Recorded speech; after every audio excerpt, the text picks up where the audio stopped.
Nah, oke. Jadi ini contoh ya. Saya contohkan sedikit-sedikit gitu ya. Misalkan ini standar manajer misalkan 600.000 per harinya.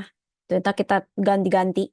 Jadi lebih gampang di mana dari Ganchart kita masukin input insert, resource, insert work, cost, semuanya ada di si Ganchart-nya ini. Baru kita ke resource sheet-nya. Jadi adik-adik bisa dua cara, tapi kalau saya biasanya lebih ke Ganchart-nya, baru langsung ke resource sheet-nya. Hanya saja mungkin ada yang miss kalau misalkan kita nggak dari resource sheet-nya itu, tapi kita bisa aja nih dimasukin aja dulu kira-kira apa aja sih dari si pekerja maupun material cost-nya gitu ya. Jadi misalkan cost nih domain itu masuknya cost yang memang terus sama gitu ya. Nah itu nanti bisa untuk dimasukkan. Mungkin kalau cost itu em, biasanya langsung di depan di muka gitu ya. Jadi nanti berbeda lagi, tapi biasanya di sini kita penggunaannya dua aja untuk resource tadi material sama work gitu ya. Jadi kita bisa gunakan dua. Kalau mau cost ya tambahin aja lah ditaruh di bawahnya. Kemudian untuk material, nah ini bisa untuk adik-adik taruh, misalkan contoh ya tablet. Kita punya tablet, kita beli tablet harganya anggap 5 juta. Nah per bulannya itu ada depresiasi dari pembelian kita. Misalnya contoh handphone, kita beli hari ini 5 juta, bulan depan harganya nggak 5 juta. Nah itu kita anggap depresiasinya itu adalah cost per use-nya. Jadi setiap bulannya ada depresiasi anggapannya penurunan harga ketika kita mau jual kita pakai itu kita bayar gitu ya. Nah itu 200.000. Ada juga yang sewa tablet itu eh, monthly. Jadi istilahnya sewa ke orang gitu. Jadi kita sewa aja deh buat kantor gitu ya. Nah itu biasanya sistemnya seperti itu gitu. Nah, kalau untuk hitung-hitungan saya nggak terlalu dilihat, cuman adik-adik bisa kira-kira aja lah. Kan ini 400.000 gitu ya. Ya sesuai UMR aja lah, UMR di sana berapa gitu ya. Ya, UMR kemudian naik dikit lah. Untuk manajer pasti levelnya lebih tinggi, untuk eh, UI UX lebih tinggi dikit gitu ya. Nah, bisa itu di situ. Nah, dari sini kita udah dapat hasilnya. Sorry. Nah, dari sini kita udah dapat lah hasil dari semua yang ada. Nanti costnya keluar semua, kemudian manajer proyek yang ada gitu ya.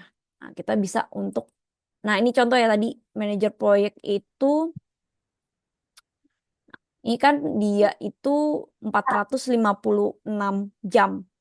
Nah, dia kelebihan nih di waktu-waktu ini, sampai mingguannya lebih dari,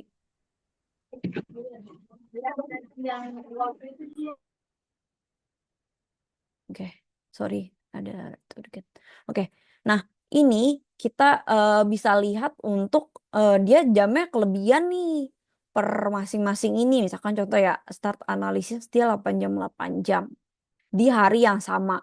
Nanti bisa kita ubah. Gimana caranya? Oke, ini berarti 17-18. Nah, kita bisa ubah dia jadi 19. Oke. Nah, itu akan berbeda waktunya. Dia akan biru gitu. Alasannya emang apa? Karena misalkan ini 28, ini ke 1 hari, 3 hari, 17, 3 hari, 15, 16, 17, 18, kemudian 18 tuh 19.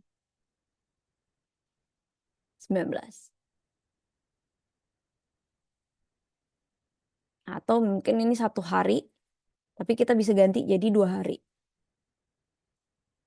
Atau mungkin 3 hari. Masih merah nih. Tadi kalau misalkan kita ganti hari, nggak 18, kita start 19.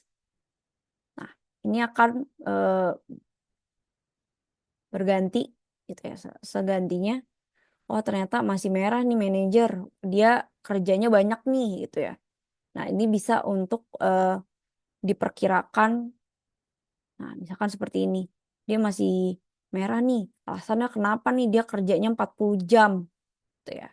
Nah, 40 jam itu yang budgetnya nggak sesuai budget. atau mungkin lebih. Nah, itu bisa diperkirakan dari pekerjaannya dia.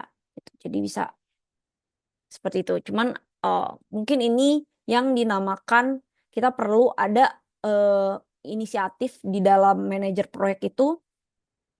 Misalkan gini ya, source. Nah, sorry tadi di resource sheet.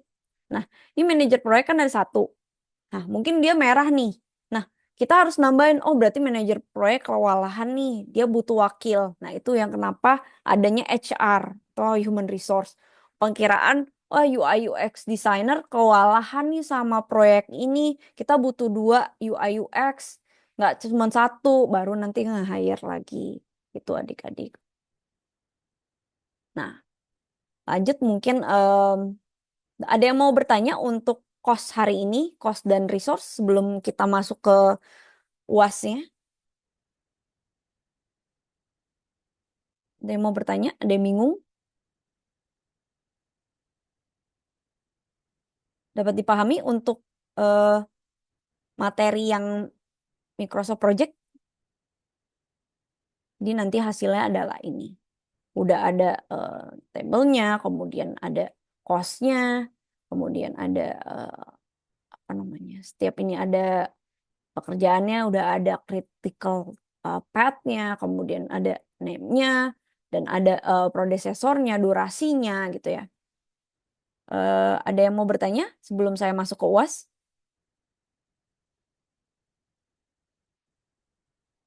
Dapat dipahami untuk ini?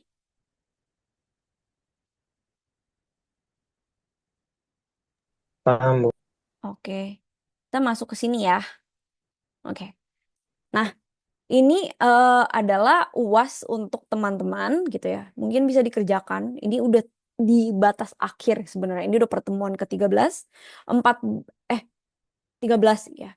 Jadi 13 kita udah masuk ke jadwal proyek. Nah, besok 14 itu kita masuk laporan. 15 itu ada penjelasan untuk UASnya ulang lagi. Yang memang adik-adik bisa, mungkin kita masih belum sampai ke laporan ya. Jadi nanti kita akan masukkan. Mungkin adik-adik udah bisa, setiap individu udah ada proyeknya masing-masing. Kemudian ada Microsoft Project yang kemarin adik-adik juga udah buat sampai pertemuan 11 ya kemarin. Yang belum mohon dikerjakan karena kita eh, deadline tanggal 18 terakhir. Nah, itu mau dikerjakan karena nanti ada tugas yang memang belum gitu ya. Nah, lanjutnya upload ke Google Drive ketika sudah selesai semua. Nanti ini udah selesai. Ini adalah udah selesai sebenarnya. Kita tinggal ke laporan. Nah, laporannya kita PDF-kan. Nah, laporan minggu depan. Tapi ini sebenarnya udah di-save, udah tenang. Masukkan ke Google Drive. Adik-adik, taruh di Google Drive-nya. Kemudian laporan nanti minggu depan itu adalah PDF. Jadi nanti hasilnya adalah Microsoft Project yang ditaruh di Google Drive-nya.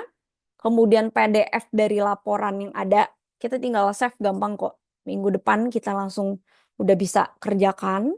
Kemudian Microsoft Word untuk menjawab setiap pertanyaan yang ada. Contoh misalkan. Em, nah, misalkan dalam UASnya ini adik-adik bisa langsung buat seperti ini. UAS manajemen proyek, namanya siapa, NIM-nya berapa, link dari si satu folder itu, gitu yang kita minta adalah Microsoft Project-nya, PDF dari hasil laporan, dan Microsoft Word-nya untuk hasil pengerjaan. Contoh nih ya, soalnya adalah pada Microsoft Project berikut kegiatan eh, satu kegiatan task name, task mode, indent task, outdent task, outline number, durasi, start finish, predecessor, critical path. Itu nomor satu, gitu ya. Contohnya, adik-adik bisa yang untuk Word-nya ya, adik-adik copy dari hasil yang adik-adik buat. Nah, ini mungkin kurang detail, nanti bisa di copy beberapa, misalkan panjang ya. Nah, ini adalah contoh dari kegiatan pertama. Nah, ini ada apa? Kita butuh task name gitu ya. Nah, ini setiap ini saya jelaskan ya, task name. Di task name ada di sini. Mungkin nanti tasknya bisa diganti kegiatan gitu ya. Yang kemarin ya. Ini mungkin ini saya contohkan saja. Kemudian ada task mode. gitu ya. Nah, task mode-nya ini adalah eh, auto schedule atau manual, nanti bisa disetting. Kemudian indent task out dan outdent task gitu ya. Indent itu yang kemarin nih ya. Jadi ini satu masuk ke dalam, ternyata ini ada 1, 2, 1, 3, 1, 4 dan lain-lain. Ini adalah contohnya gitu ya. Nah, kemudian outline number. Nah, outline number adalah ini nih. Ini outline number nih. Gitu ya. 1, 2, 1, 3 yang tinggal kita centang gitu ya. Harus ada. Ini adalah penilaiannya dari saya.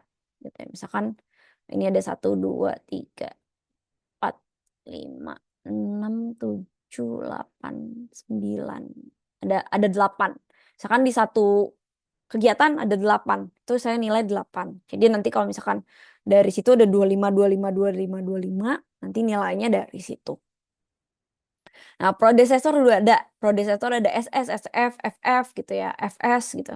Nah, dimasukkan aja yang menurut adik-adik, oh ini sebelum ini start to start, jadi dia mulai bersamaan. Finish to finish, mereka mulai mengakhiri bersamaan. Kalau finish to start, yang misalkan final space, misalkan mana nih ya, contoh finish to start. Oh, nggak ada di sini. Contohnya aja ya. Misalkan dia 4 ini 5 ya nih. Berarti 4 ini udah harus selesai, baru bisa mulai. Gitu ya. Untuk kebalikan, nah start to finish. Dia udah harus finish, baru dia bisa mulai. Jadi kebalikan. Gitu ya. Sama seperti early start dan lain-lain.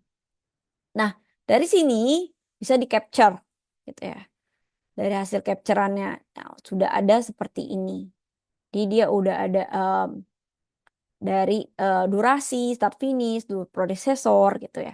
Nah, itu bisa di-capture aja dari hasil total yang adik-adik buat. Nah, selanjutnya soal kedua, resource dan cost yang tadi kita bahas. Nah, ini contoh ya. Saya nggak ngasih yang ini soalnya. Nah, ini resource dan cost, resource-nya, nah kita bisa masukkan seperti ini contohnya. Jadi project manager, terus kemudian ada sales dan lain-lain, designer dan lain-lain. Ada juga untuk materialnya, ada documentation gitu ya, domain gitu ya, ada hosting, terus sistem maintenance. Nah, itu ada biayanya di sini masing-masing.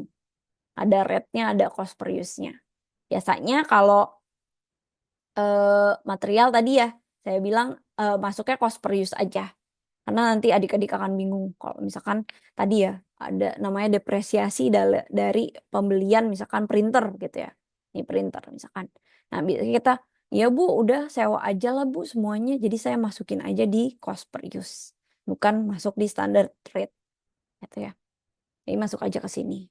Nah, kemudian ada accrue-nya tadi standard start, pro rate atau end. Jadi dia udah selesai duluan, baru kita bayar, atau kita dapat barang dulu, gitu ya. Atau kita bayar dulu baru dapat barang. Terus start atau end. Nah, kalau si pro rate itu adalah yang kita bayar memang bulanan, gitu ya.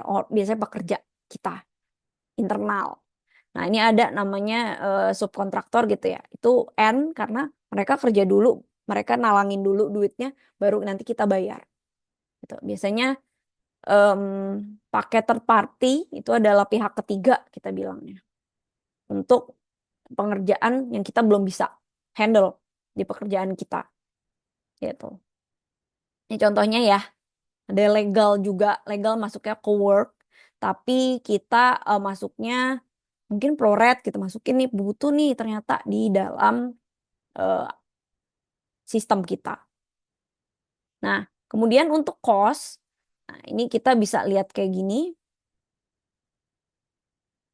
Nah, ini kita tinggal copy aja, di capture aja dari hasilnya. Nah, ini adalah hasil dari cost-nya. Nah, ada fixed cost dan complete. Nah, ini mungkin kalau complete, kalau enggak ya kita bisa setting aja dari harga-harga yang ada ya. Seperti yang tadi ya sebenarnya. Nah, kemudian untuk working time, ini contoh ya.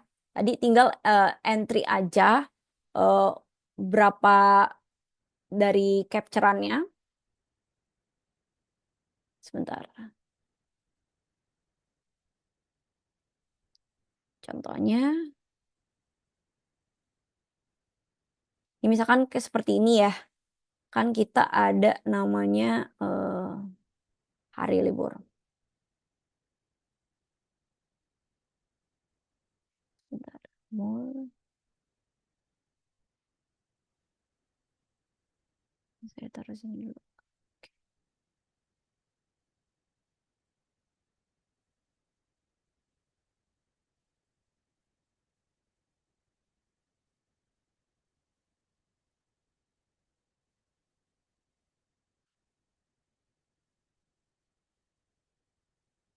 Nah, ini kan ada waktu-waktunya gitu ya. Tapi kita kemarin masuknya ke change working time. Nah, di sini kita masukin aja dari data yang ada. Contoh ya, misalkan tadi itu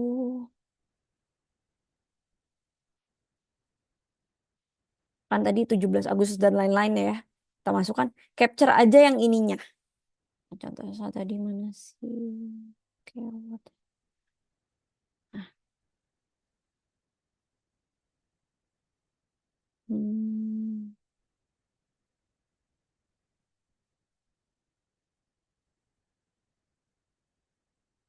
Aduh, nggak bisa di copy. Nah, saya ke ini dulu. Nanti masukin satu-satu.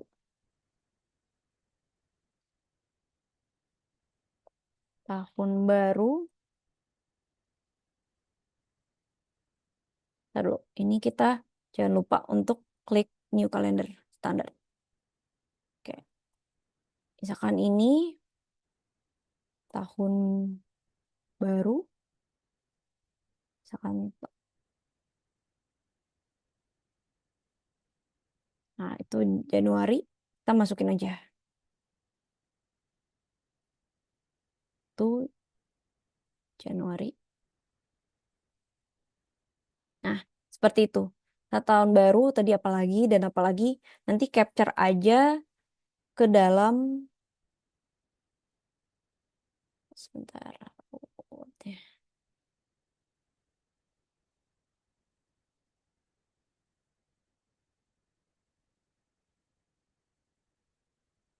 Nah, nanti capture aja ke dalam si Word-nya itu. Nah, ini misalkan tadi tahun baru dan lain-lain. Gitu ya. Jadi ini adalah hasil yang adik-adik udah buat. Tahun baru, Easter Mirage, dan lain-lain. Gitu ya. Ini mungkin bisa diikuti ini dari pemerintah liburnya di tahun 2025. Nanti bisa dimasukkan ke dalam sini. Nah, nanti adik-adik di copy of calendar ini juga mungkin waktunya 7 hari. Ada yang work weeks-nya itu settingnya 7 hari kerja gitu full time. Ada juga yang 5 hari, ada juga yang standar. Nah, biasanya,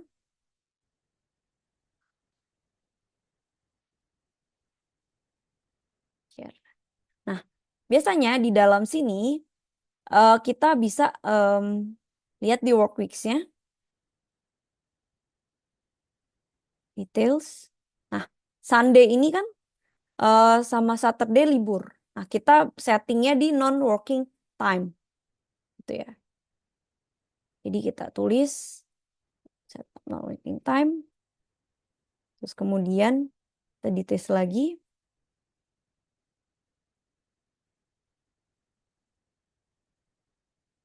Dan ini non-working time. Oke. Jadi kita bisa lihat ya. Sini non-working time sama non-working time. Nah, ini waktunya juga bisa diubah. Kalau PNS biasanya jam 7 sampai jam 11 atau lebih maju lagi setengah 7 sampai jam 11 gitu, 11.30. Nah, ntar sampai jam 2. Nah, ini pulangnya lebih cepat gitu biasanya. Atau pulangnya sama, tapi awal lebih cepat karena waktu ininya lebih lama gitu. Biasanya set a day, a specific working time. Nanti kita bisa setting. Nah, ini capture aja adik-adik. Jadi nanti tinggal di capture. Oh, ini adik-adik udah bisa setting nih set working time. Nah, kita bisa oke gitu ya. Ntar di capture gitu ya. Kemudian Saturday, set working time, non working atau mungkin Sunday masuk, Saturday masuk tapi Sunday libur gitu kan. Kita tinggal capture. Friday yang paling biasanya berbeda kita spesifik. Nanti di capture lagi. Ya, contohnya seperti ini misalkan. Biasanya masuk jam 8, kita jam 7, tapi ini sampai jam 2. Nah, gini. Nah, ini di capture aja. Jadi di capture, kemudian kita masukkan ke dalam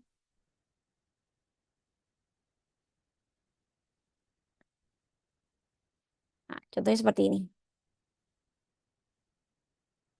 Oke, kita masukin lagi.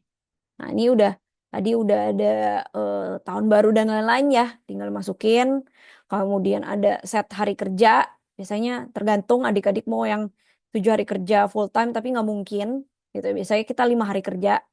Nanti saya setting untuk 5 hari kerja. Minggunya libur atau 6 hari kerja. Ya, minggu doang yang libur atau Sabtu Minggu yang libur. Nah, ntar kita bisa bikin seperti ini. Nah, nanti capture aja hasil editan yang adik-adik buat. Nanti saya juga bisa lihat di Microsoft Project-nya. Tapi setidaknya adik-adik tahu di bagian mana untuk jawabannya. Gitu. Setelah itu, nomor 4, ini adalah, nih ya, jadi nanti tinggal di capture aja. Sunday-nya di capture, sama Saturday-nya non working time. Settingnya di mana. Nah, kemudian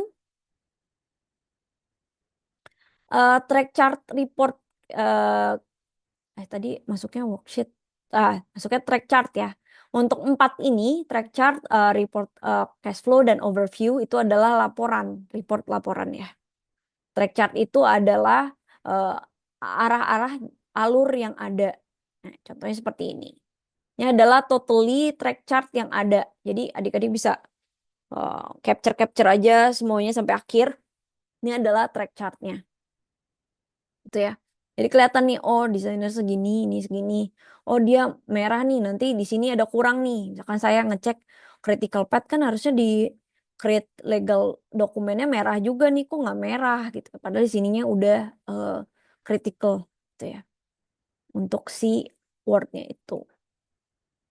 Atau, nah kemudian report cash flow nanti ada dari laporan, ada juga yang dari si Microsoft Word-nya. Biasanya ini reportnya nanti tinggal di print atau di save ke PDF biasanya. Jadi minggu depan ini mungkin. Nah, sama work overview. Nah, ini adalah hasil dari data yang udah kita punya. Itu the totally yang udah kita lakukan. Ini adalah UAS untuk adik-adik gitu. Nah, setelah itu jadi, ini Word-nya gitu ya. Nah, adik-adik jawab satu-satu juga. Nah, Microsoft Project-nya kan udah di-save ya kan dari awal. Dari sini pun sudah selesai sebenarnya adik-adik Microsoft Project-nya. Nah, besok kita bikin laporan PDF-nya dan Microsoft Project-nya udah selesai kan Microsoft Project-nya. Word-nya juga udah selesai sebenarnya. Sisa tinggal laporan. Nah, minggu depan tinggal PDF dan laporan aja untuk Word-nya. Selesai deh. Tinggal taruh di Drive. Nanti saat UAS tinggal taruh eh, sharing ke saya untuk link Google Drive-nya. Gitu. Jadi nanti input aja seperti ini atau mau link aja juga nggak apa-apa untuk hasil UASnya. Jadi entry udah link atau mungkin harus dokumen ya udah taruh aja dokumen um, Word gitu ya isinya seperti ini. UAS manajemen proyek, namanya siapa, NIM-nya berapa, linknya adalah ini. Seperti itu. Ada yang mau bertanya untuk UASnya? Dapat dipahami? Masih bingung? Ada yang bingung? Halo.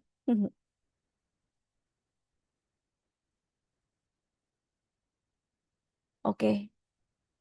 Ada yang bingung mungkin untuk UASnya? Atau oke Bu, saya coba dulu. Jawab dong. Oke ya.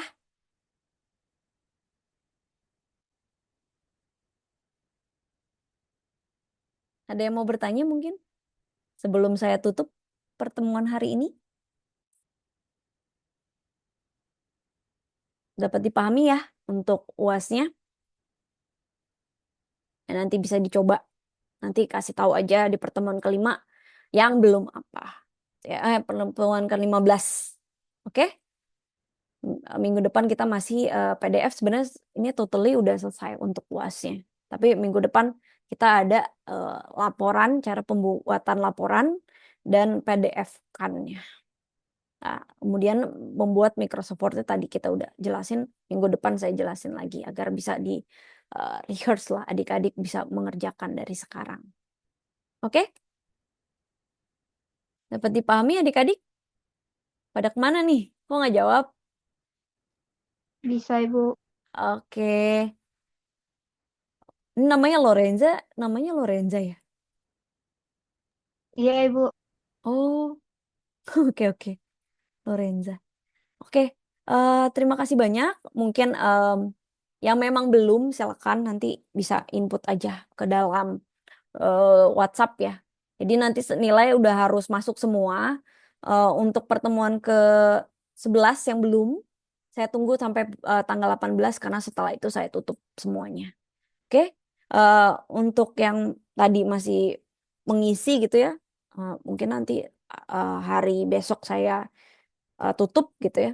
Kemudian saya edit-edit nih udah bisa dikerjakan atau apapun itu. Jadi nanti nilai udah masuk semua, adik-adik fokus ke UASnya. Oke? Terima kasih banyak untuk hari ini. Sampai jumpa minggu depan. Udah bisa mulai dikerjakan ya, nyicil UASnya. Eh, Tadi mungkin nanti saya share, adik-adik juga bisa nonton juga sambil nyicil gitu ya. Sambil Microsoft Project-nya juga udah selesai sebenarnya untuk sampai terakhir minggu depan adalah pembuatan laporan aja. Sebenarnya laporan udah selesai, tinggal kita print, gimana ke PDF, gimana kita settingnya, itu aja sebenarnya. Oke, terima kasih banyak. Assalamualaikum warahmatullahi wabarakatuh. Sampai jumpa minggu depan. Baik, terima kasih, Bu. Oke.